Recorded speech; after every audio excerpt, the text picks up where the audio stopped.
Did you know North Korea peoples have phones too? I didn't know that. I thought he didn't allow them.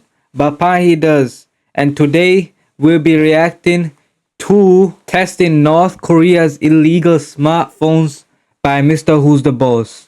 Before we get into the video, let me remind you all to hit that like button and also hit that sub button. We're on the road to 100 subs. As soon as we reach 100 subs, I'm gonna do a stream. Let's get into it. These are two extremely rare phones from North Korea, and it's kind of... See, North Korea actually has phones. I never knew that, bro. I thought they didn't allow phones, but apparently we do have phones. Now, I don't know what kind of activity is going on in these phones. We're about to find out in about 2 minutes. Insane that I'm even 20 holding minutes. them. The North Korean population is so cut off from the outside world that it's almost impossible to even get a text message out, let alone two fully functional smuggled phones that show us in crystal clear detail what it's actually like to be a North Korean citizen. So this is the Haean 701. It's one of the country's budget phones. Just to give you an idea of how little is known about this stuff, you can Google the phone's name and nothing will come up. Cap. No way. What's his name? Of how little is known about this stuff. Haean 701. Let's see. If he's right, then he's right. Let's see. Haean 701. Let's see. Oh my god, I don't see nothing about this. That's crazy. All I see is his video.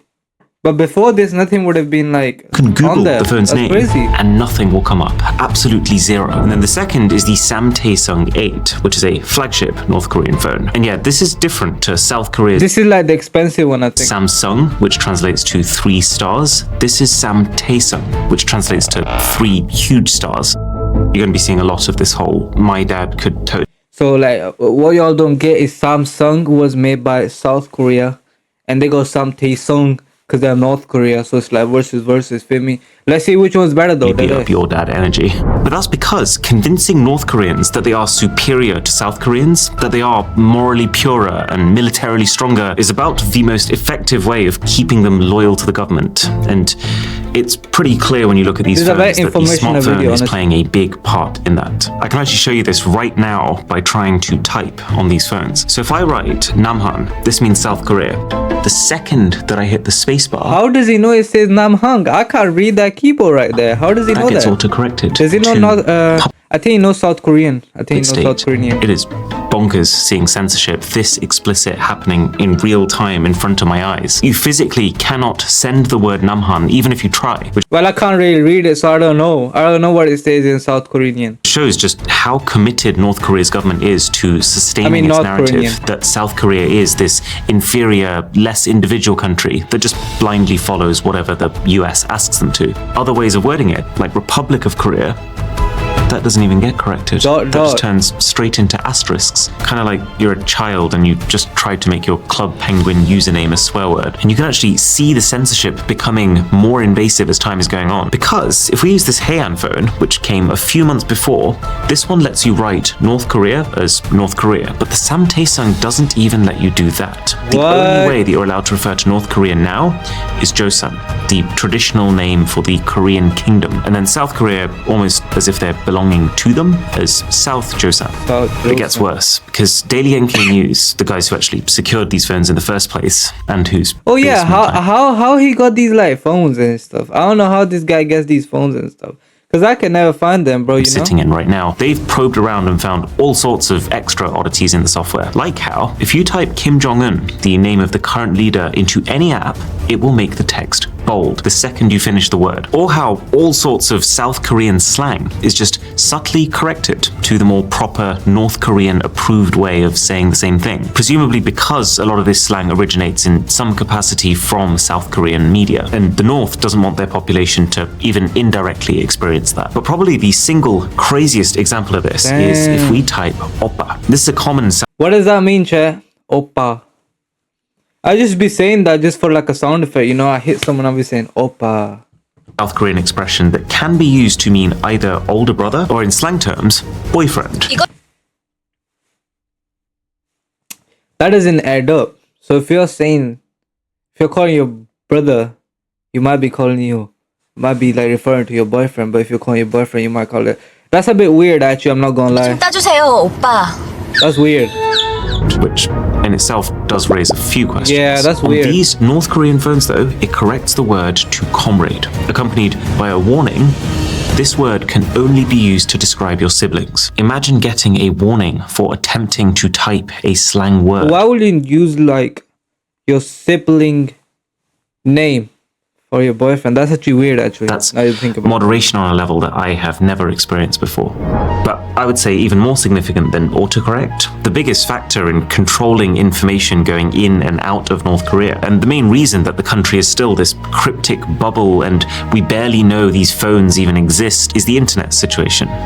Or really, I don't think they have internet. the lack of one. Look Yeah, at this. see? On the Haeyang phone, you can swipe down from the top and you see your control panel that looks basically the same as every other Android's. And there's even a Wi-Fi button there, but when you press it, absolutely nothing happens. Weird, but let's go into settings to click on Wi-Fi directly. They got no Wi-Fi. Damn, I feel sad for North Koreans, bro.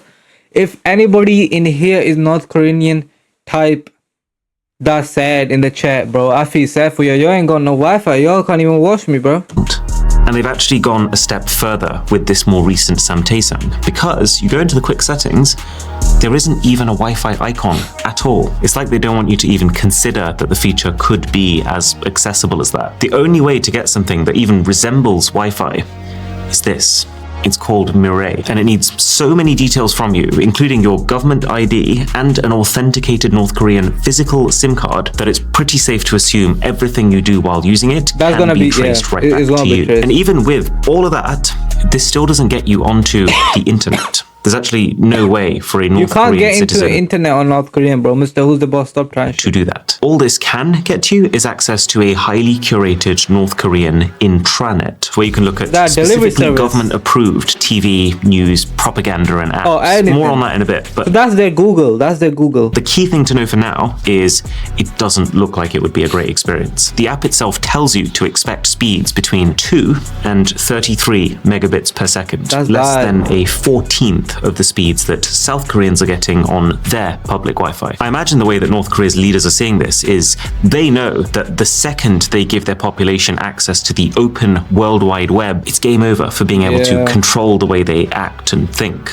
But then at the same time, they can't give the people nothing if they're trying to convince them that their country is truly superior to all others. Hence Right. this careful But how will they substitution of traditional listen? But how will they know their country isn't superior if they didn't go on the internet to figure it out and they can't leave the country? Feel me? I'm actually smart. That is. Wi-Fi features for this highly traceable Just Wi-Fi don't give them equivalent anything. that Maybe- reinforces national pride as opposed to diluting it.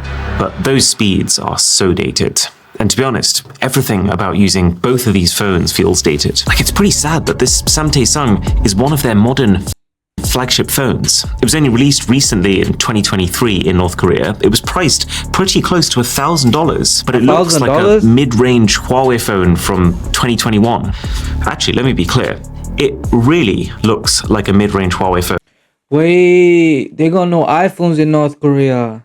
Damn. from 2021. I'm almost getting deja vu looking at it. The way the camera module has an identical style and position, the way the body and the screen curves around in a seemingly identical way. Even this incredibly unique Huawei style cutout around the buttons and this red line in the middle of the power key is the same. Plus, for security reasons, I've got to keep the IMEI number hidden. But when we traced it back, it does look like this phone was manufactured in China, just like Huawei phones. So I think there's two possible explanations. Either this phone was actually secretly made by Huawei themselves and supplied to North Korea for them to add their software layer, or Samtaesang just decided, we like the look of that one, let's copy And they it. just Because took it. you're about to see this yourselves, but so much of the content on these phones is copied content already. Why not the phone design too? But also that, unlike the Huawei that this looks so similar to, this phone does have a thicker bezel. Damn, that's a thick bezel right there.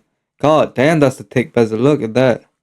And a notch, this extremely tasteless font on show throughout Damn. the whole That- user interface. This phone is ugly, bro. I know it's a flagship phone, but god damn. And then the only form of branding on the camera is a feebly written 64 megapixel that gives me absolutely zero reassurance it's going to be a good experience. And it is not. On the Haeyang phone, we're just getting extremely poor, grainy image quality all around. And even though there are That's 3 cameras on the back of this phone, there is still Only one working camera, watch. no ultra-wide and no zoom. So both extra cameras are just useless macro and depth cameras. See? A Only trend one that, natural. globally speaking, started to die out pretty fast after 2020. And so the idea that this thing released in 2023 with that kind of setup shows the time lag that we're operating with here. And then on the flagship Samtaesung, the camera is super buggy. We couldn't even get it to flip around to the rear cameras. And it's also got this really unusual watermark plastered over it, which when we reverse, it Oh no, the company got copyright on their phones. What the hell? spells out, please contact Hynetron. Now, I did a little digging and turns out Hynetron is a small, private, China-based company who makes a lot of smartphone parts. So it kind of looks here like they've supplied some of the bits for this phone, but then North Korean Samtaesung has just like not paid their license fee or something. Regardless though of whether this phone What? Wait, they can do that? I thought they would get arrested for that, no? is a secret Huawei collab or just a blatant ripoff, it doesn't change the fact that it is terrible value when you consider the global market. But that makes a lot of sense. With North Korea, we are talking about a very unusual market that has almost no competitive pressure. There's almost no incentive to give people cutting edge tech. And if anything, the more dated the tech, the simpler it is, and therefore the easier it is going to be to control. That would also explain why the Haeyong is still running Android 10 with seemingly no ability to update beyond that, and why Samtaesung is stuck on Android 11, making it 5 years worth of updates Damn, so you all are on Android 16. behind current Android. Let me show you what I mean by all this copied stuff. So there is an app got an literally here iPhone actually, with a so that's why I Microsoft don't know Word much. logo. You open it up and it gives you the option for Excel, PowerPoint, and Oh, they got Word. They can do their homework. Word, but I can assure you what you are getting here are not Microsoft apps, not even close in functionality. I would actually go as far as to say that at least 50% of the icons that you see on these phones are stripped directly from other companies, like File Manager and Compass. Those are basically iPhone. Huawei icons that are Oh. very slightly reskinned. Maps is an almost one-to-one of the Google Maps. Google Maps icon. This random game uses the same icon as the Mobi Office work application. But let's just zoom out for a second. Even the official Samtaesung wallpaper, I'm Yeah, that looks like from something. pretty sure they have literally just downloaded the wallpaper from an Honor phone Yeah. and then added an 8 to it. And then if I go over here to the About Phone section, I recognize that image. That image That's from Huawei. is actually stripped straight from the promo material of the completely different looking Huawei Mate 30 Pro phone from years ago. And yet it is serving as the poster image for the Samtaesung 8, which makes me side with the theory that this is a copy of Huawei as opposed to made by Huawei. Because if it was made by Huawei, surely the company would use an image that at least matched the design of the phone. There's a whole library of informational videos that you Oh, can they got videos. by as part of North Korea's intranet, like this one, all about the football club Arsenal. And on the face of it, you're like, oh, this is really premium, how professionally produced. Damn, North Koreans made an Arsenal movie? Look a little closer, and you can see this is actually ripped straight from an Amazon Prime series. It's just instead of Stay in the Game, it's titled So I Sweat can't even compliment them from nothing, bro. for the Win. Oh, And it's got the copy and logo paste. of a North Korean company plastered across the entire length Copyright issues, no? of it. But there is literally no way that this North Korean company could have bought the license to sell this Yeah. content, since there are literally sanctions on US companies like Amazon for collaborating with them. There's games too, tons of them, but I just want to show you this football game for a second. It opens with, bizarrely, the same logo that we just saw on the Amazon Prime show, so it seems like this is some sort of large-scale media redistribution brand who's taking international content and making it North Korea compliant. Then we see the boot up screen with the game's Oh, it's title a FIFA game. It's being FIFA. International Soccer League 2.0, which is just so interesting because this shot of Messi's face, I reverse image searched it, is not from International Soccer League 2.0, but instead a screen grab from a trailer of Japanese-made Pro Oh my god, they're copying everything. God damn. Evolution Soccer. The other thing that I think is absolutely fascinating about this football game is the Asian players are missing. Like, you can select the team, Tottenham Hotspur, with all the correct roster as of 2022 when the game was launched, but with the only South Korean member of that team, Son Heung-min, Oh, yeah. not present. They just chopped him. Again, Because he's South Korean, that's why. presumably to not show North Koreans that South Koreans have proper international athletic careers. In fact, just the general situation with apps in North Korea is so different to what you and I are used to. The first thing that jumps out is there's just so many of them. them. Like, have you ever seen this many apps pre-installed on a smartphone? This right here is a medicine app, but a medicine app where you can order whatever you might need for home delivery. There's maps with navigation too, although fascinatingly, it doesn't show a clear dividing line between North and South Korea, and also doesn't let you zoom any further out than the country itself. It's a little bit more advanced than I was expecting in some ways too. Like, there's a store here where you can buy things like smartwatches and TVs, all using an electronic wallet, and it's part of the intranet. It's also on this phone, really surprising to see. If we look past the logo that is very clearly just an NBC ripoff, this is online gambling, with even the option for sports betting, as well as just a pretty hefty catalogue of video content that you can download onto the phones. But you can also see that the North Korean government's influence permeates every layer of this, even the types of movies available. I couldn't find one from the US or South Korea, but Russian movies? Loads of them. Remember, the criteria here is not which movies does the North Korean population like the most, it's which movies does the regime want the population to watch. And so it makes sense that it's all filled with Russian content, since Russia is one of North Korea's closest political allies, and Russian ideologies line up very closely to North Korean ones. There's also, weirdly, a bunch of Indian movies, including ones that I've seen before, like 3 Idiots. The link between North Korea and India isn't as clear-cut, but the guys from Daily NK have a theory that Indian culture hits a bit of a sweet spot. It's kind of different enough to seem exotic and interesting to North Koreans, but while still not posing a threat to their culture in the way that Western content does. And then there's just a whole load of apps that feel not just guided by the government, but directly He's Indian, isn't he? This guy is Indian. requested by them. Like, this one is entirely biographies of past and current North Korean rulers. Something else I've never seen before is a general guidance app, which is split into 4 categories: laws, regulations, a legal dictionary, and then common sense, which really is exactly what it sounds like. It's so strange. It's like, how should we legally understand the family? Who are relatives? Can't relatives marry? I wonder if the Why is it all about relatives? idea is giving every single person the same set of ideologies and learnings, and even there's like a humor section here, so that they effectively become the same person, to squash individuality. There's even a cooking app which guides you through how to make traditional North Korean cuisine. And all of these more official looking apps, they open by first showing you a famous quote from one of their leaders, which so feels like something you'd see on the loading screen of a dystopian video game, but this is real life. And then there's also just a ton of games. Oh, they got games? Why is this one Except the booting up FIFA with the Delta Airlines logo? Most of them feel pretty simple, with a big emphasis on offline play, which is true for the whole phone experience. It's actually wild how much we've been able to show and do, and that's all no doubt because the internet situation in North Korea is so sketchy. So crazy amount of stuff on both of these Yeah, that's phones. crazy. But there's a very good reason for that. See, getting new apps is not as easy for North Koreans as it is Just go Google Store and just buy some. for us. They have an app store. You can download apps on your own, but, and I can't actually quite wrap my head around how this is the reality, you can't open those apps until you've taken your phone to an in-person store where they will authorize them for use and download the necessary back-end data. What?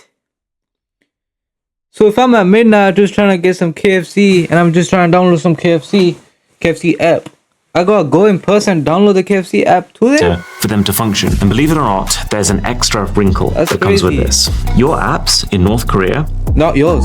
expire. So this one here is telling me it's run out and is basically asking if I want to pay for 6 months or for 12 months for a bit of a discount, effectively making every app a paid subscription, even ones you would not expect to be, like the laws of North Korea. Bearing in mind, North Korea is one of the poorest countries in the world, with its national income per person being just 3.4% of that of South Koreans. This feels like a pretty tough pill to swallow. I think it's likely that just the concept of being able to sustain a large library of apps is a luxury that very few will be able to afford. And that's assuming you can even afford the phone in the first place. Now, even if you did find a way to sideload your apps without going to a physical store for that authorization, Watch and spy on you. or if you found a way to get around the app expiration system, which we realized you could temporarily do just by changing the date on your phone to an earlier one, there's a very important reason why you might not want to try that in North Korea.